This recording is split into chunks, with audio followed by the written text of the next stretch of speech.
Hello again and welcome to my next project. If you happen to watch my previous video, you would have seen that I attempted to stabilize some wood to make some knife handles. Well, as promised, I'm now going to use some of that stabilized wood in order to complete a knife. So that's what I'd like to show you today. Thanks for watching, and if you like, please like. If you enjoy, please subscribe, and obviously I'd love any of your comments. So let's get started. Thank you. So the handles are going to be for this knife that or this blade that I've already started. It's called a drop point hunter, and at the moment I'm quite tempted to keep the oxidization here if I can make it stick, so to speak. But I wanted a blade that was kind of, solid utility blade for this handle. And here are the handles that I've started. So they are made of, this is the apple that you saw me stabilize in the previous video, a red spacer, and some, it's either ebony or African blackwood. I suspect it may be African blackwood. I meant to use ebony, but it could be ebony, I can't remember. And also there are going to be red spacers here like that as well. Now, of course, the next problem is because the shape of the handle is so odd, I am going to have to do this in a slightly different way to the way I've done it before.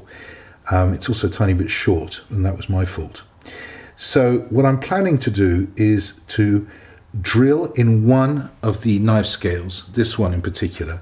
Then I will lay them on top of each other with the spacers and drill through them. Normally what I would do is I would stack it all up with this blade like that, those spacers in between on them, and then drill through everything.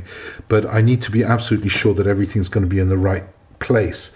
So I'm going to do it in a slightly more laborious way.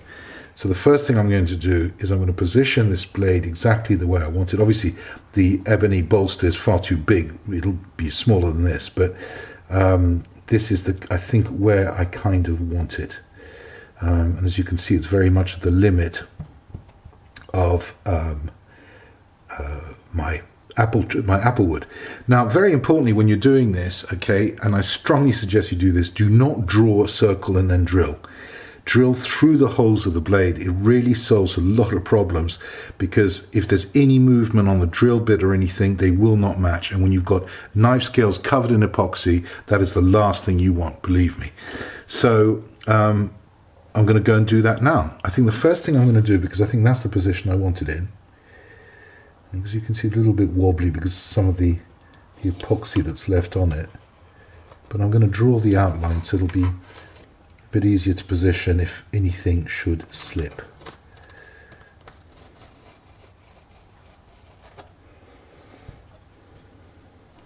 There. Okay, so onto the drill press. Now what I'm going to do is I'm going to drill the big hole first, and only the big hole for the time being, and I will explain why once I have done it.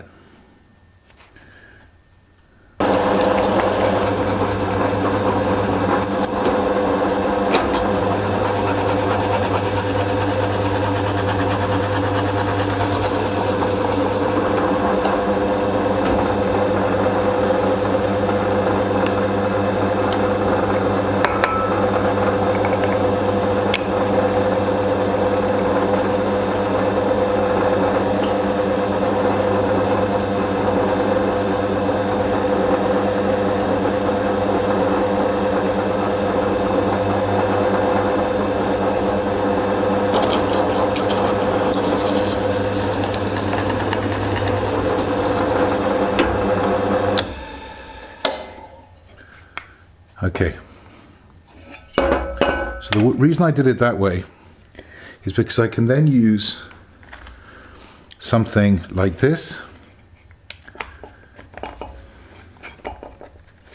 which can secure the blade in the right position, and it makes it much easier to then drill the other holes.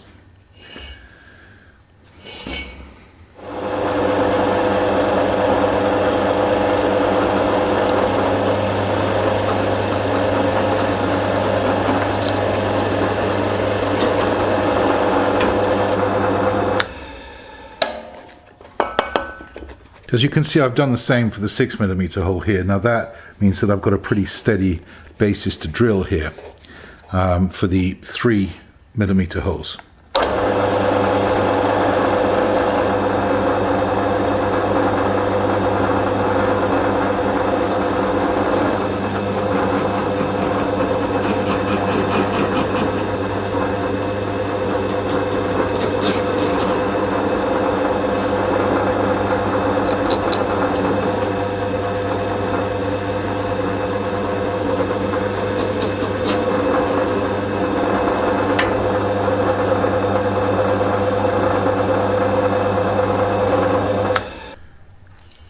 So I'm basically going to use the same principle again, because if you can see the shapes are not even.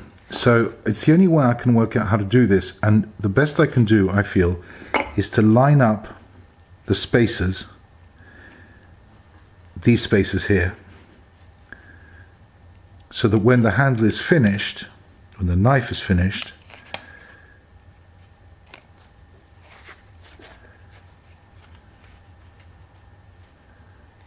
you see, if I line them up like that, they then also need to be lined up down here, and that will give me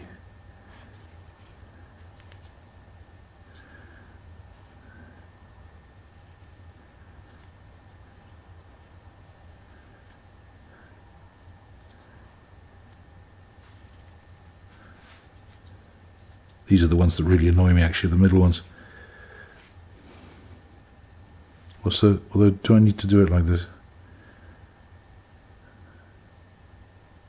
I don't, do I? I could do those separately, and they're making life so much more difficult. Okay. So, that's lined up.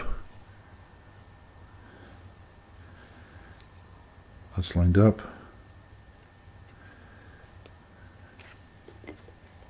Ah. Of course, this is the advantage of using pre-prepared scales that you buy, as you don't have all these fun and games. Anyway, I'm going to start with the 8mm, and then I'm going to put a peg in it like I did last time.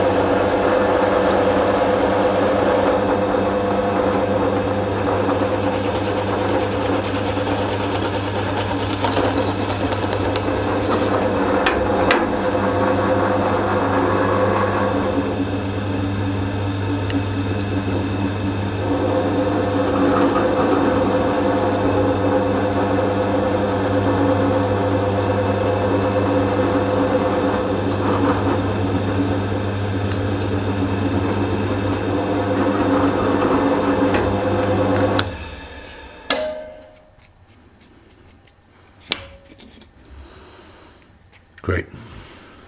Right, so everything's now been drilled. As you can see, it's rather shoddy and haphazard, but basically it will come together.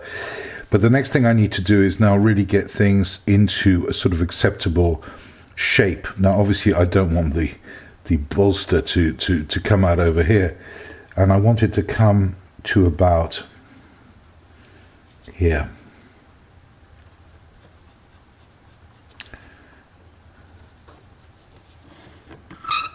I'm just going to give myself a guide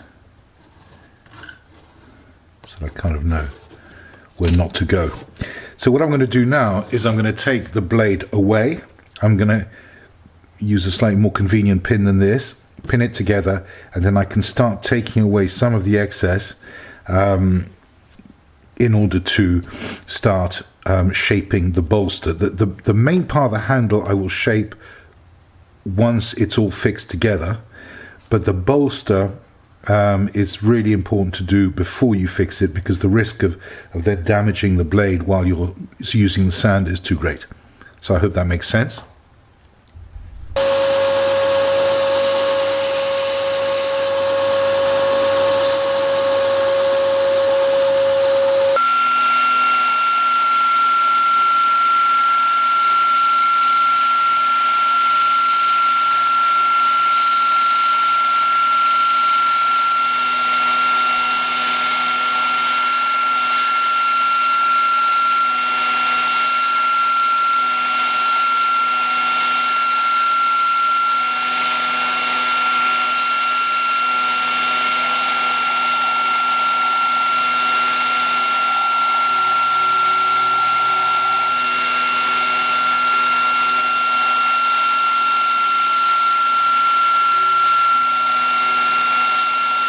Now that I've got the rough shape of the handle the way I want it, it's time to do a bit of a, well, it's a test assembly.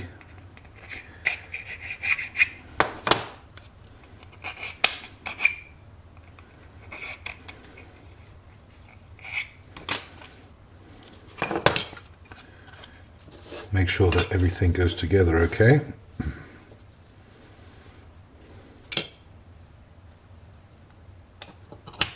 Because you do not want to find out while you're covered in epoxy that the thing doesn't fit, I can assure you that. And it's very depressing, apart from extremely messy.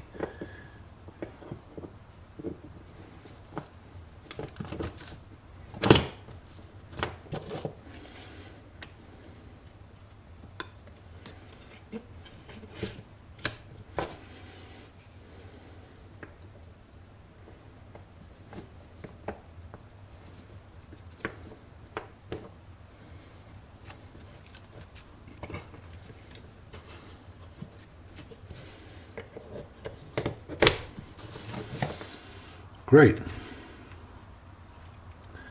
So that looks like it'll all fit together nicely. And also, the advantage of doing this this rough fit up is that I can see exactly where the tape has to go in order to protect the blade.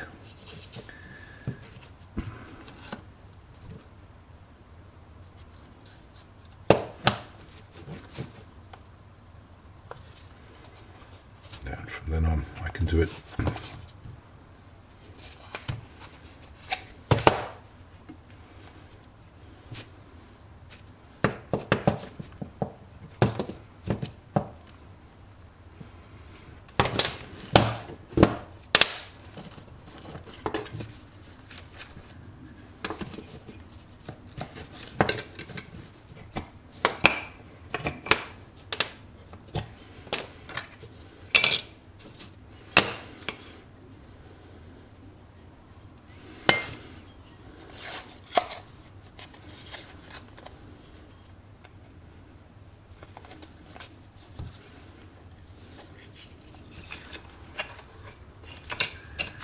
All right, so in my experience, epoxy is a bit of an odd one because although it glues everything together, it's also quite susceptible to not sticking if there's too much oil on something or too much grease. So a little wipe down with acetone makes me feel a little bit more confident, shall we say, that I'm not dealing with too much grease. God, I can't speak today. And this thing isn't spraying today. There it is. It's really going on my finger.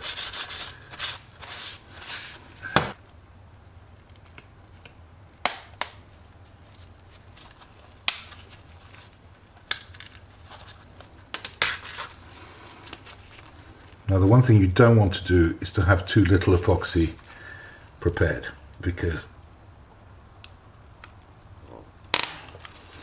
you really don't want to run out. So it's a bit profligate, but I try and use a bit too much. In fact, I know some people who'd use all of this.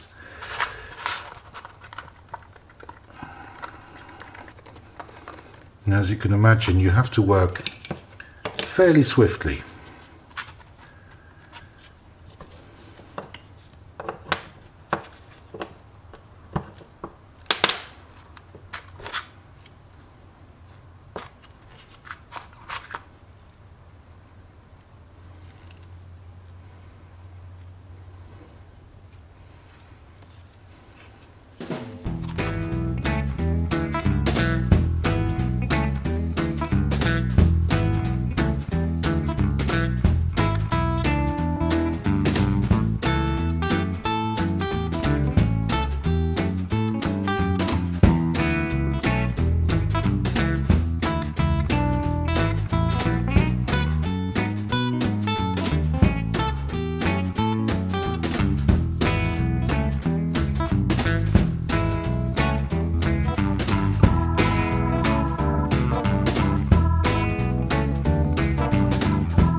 Okay, where is my 6mm? Of course, it fell on the floor.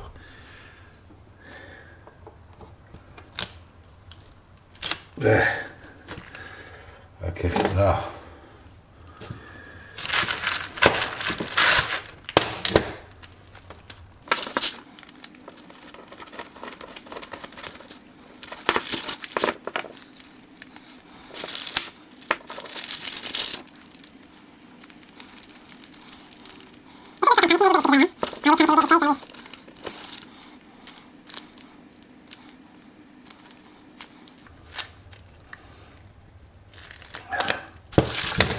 Right, I'm going to find one more clamp to put in the middle.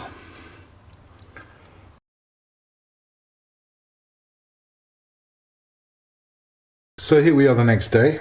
That is all solid, and the always fun part of taking these off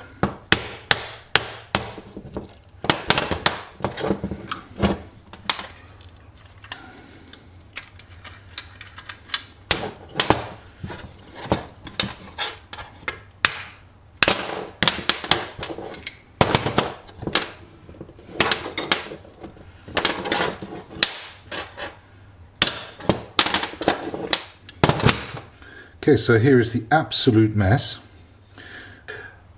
Okay, so the next stage now is I'm going to cut these off and get to work on the belt sander. Now the belt sander and shaping the handle is a horrendous job because of the dust. I mean, it's incredible the dust it kicks up. But anyway, that's the way it is. And at the same time, it's very exciting to see this total mess that you see here becoming a knife handle. So I'm going to go and cut these off, and then I'll see you at the belt sander.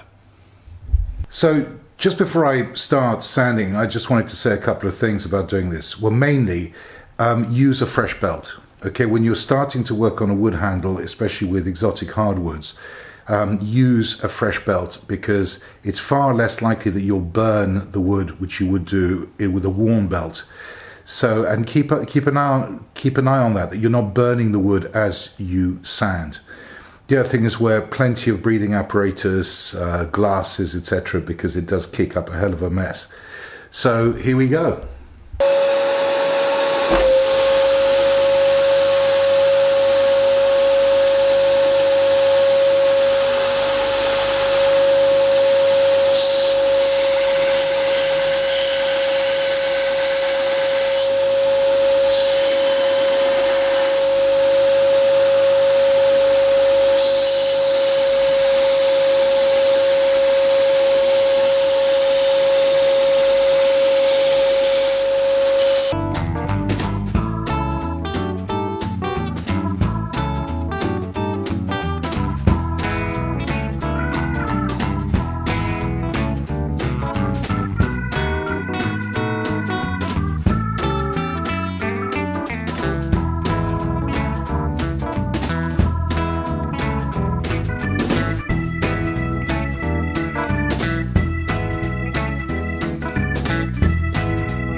By the way, I really wasn't kidding about wearing PPE.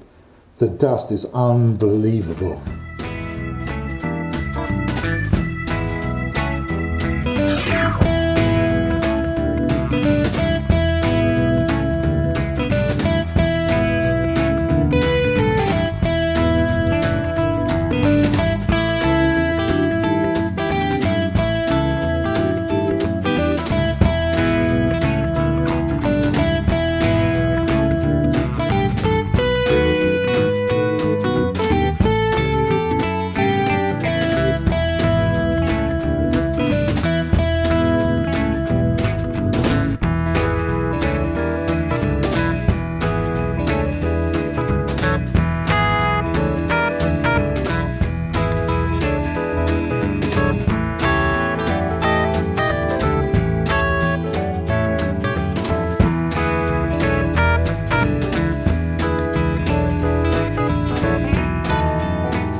Favourite moment.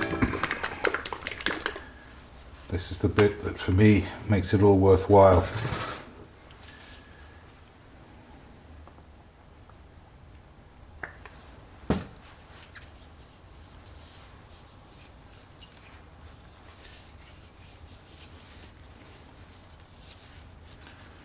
This is where it suddenly becomes what it's supposed to become, what it's supposed to be.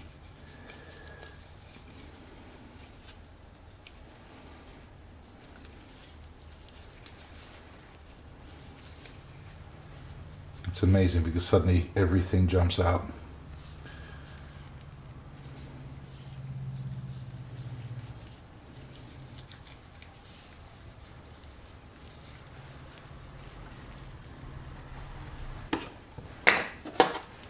And this is for the blade.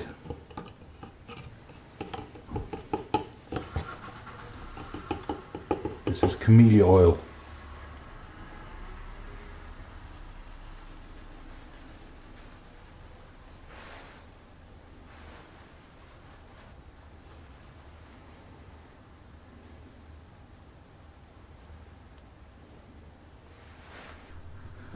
So there it is. I didn't want it to be highly polished. That's totally on purpose. I want it to look like a working knife. It feels really nice in the hand. I mean, I'm super happy with it in terms of feel, and I'm very happy with the handle. I think we have, I've got a great proof of concept here. This apple wood would not have been usable had I not stabilized it, and it seems that the stabilization went very well. The ebony, of course, was stabilized, and it is ebony, by the way. So there, I mean, it's not a highly finished knife, but it was really my first go at stabilizing and using a piece of wood that was actually cut off a tree, probably, I would say, 3 months ago, and it would have taken at least a year before I could have used it normally. There we go. I really hope you enjoyed it. If you do, please like, please comment, please tell me what I could have done better, etc. And of course, if you feel like it, I would love it if you would subscribe. Thank you so much for watching.